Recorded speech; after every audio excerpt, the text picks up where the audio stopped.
Hi, Marbs here. My daily usage controller has changed. That's right.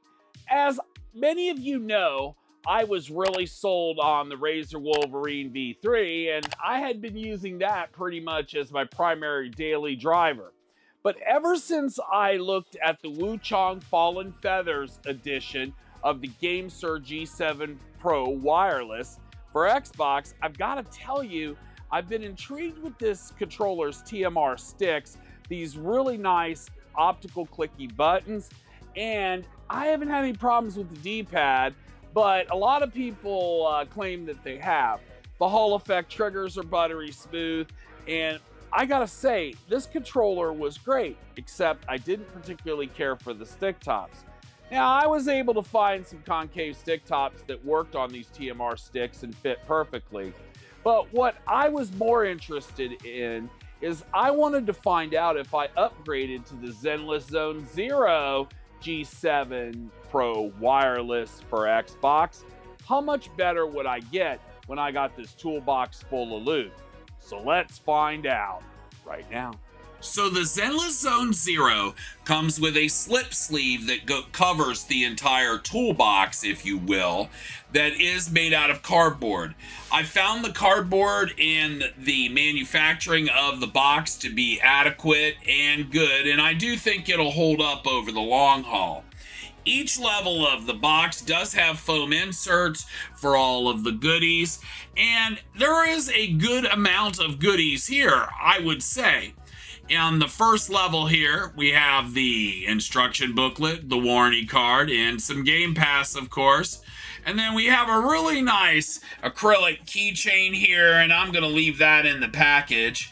And of course, a GameSir sticker that you can stick wherever you think you need to. On the second level, though, that's where things get a little bit more interesting, because this here is where we see this beautiful, and that's right, it's a beautiful three-piece faceplate. This three-piece faceplate is clear with white writing on it, and it works well on the controller and gives it a very different look. You have 4 different stick cap options and a non-braided USB-A to USB-C cable. It does have the Zenless Zone Zero theming on it. And you have 2 different styles of D-pads and 2 more different styles of stick tops. And this, as you see here, is all contained in foam, so, you know, none of this stuff is going to get broken. Now, some of this stuff you can put in the case, as you'll see here, if you want to put the stick tops. Now, it does come with a very nice case.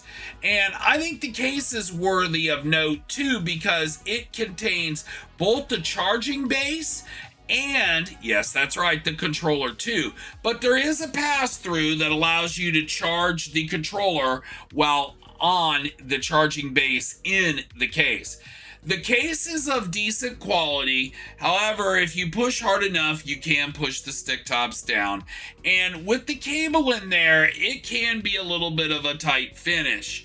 And I don't know, sometimes the fit was just a little tighter than I would like with the cable in there, so I'm not really sure that the cable is a really good fit in there. But overall, I do think that it does the Zenless Zone Zero theming well, and it looks good, which I think is what's necessary here. It does include a space to store the additional stick tops and transport your controller wherever you need to go. It is kind of a thing that I say it's something you either need the case or you don't. So there you have it. That's the unboxing of this great Zenless Zone Zero toolbox full of accessories. And I've got to say, for $130 retail, and I've seen it as low as $110, this is a pretty good kit to choose if you want the G7 Pro Wireless. And I'd almost encourage you to go this route rather than the Wuchang Fallen Feathers.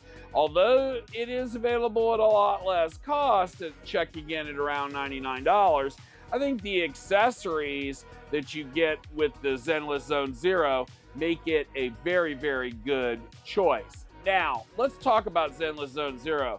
This is an anime ARPG game, and I gotta say that the art style that they leaned into does kind of fit the controller, but it's not so outrageous that if you're not a Zenless Zone Zero fan, that you're gonna feel like it's too much.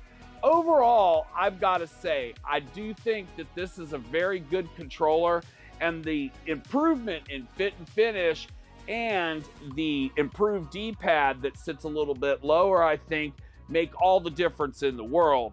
And I do think that if you're looking for a pro controller, this should be one that you take a long time and a hard look at and see if it fits your needs, because it offers a lot of bang for the buck. Now, what do you think about the Zenless Zone Zero G7 Pro Wireless? Tell me all about it in the comments down below. Now, hit that subscribe button for me, and I'd sure love it if you gave the video a thumbs up. My name is Barbs. We'll see you in the next one.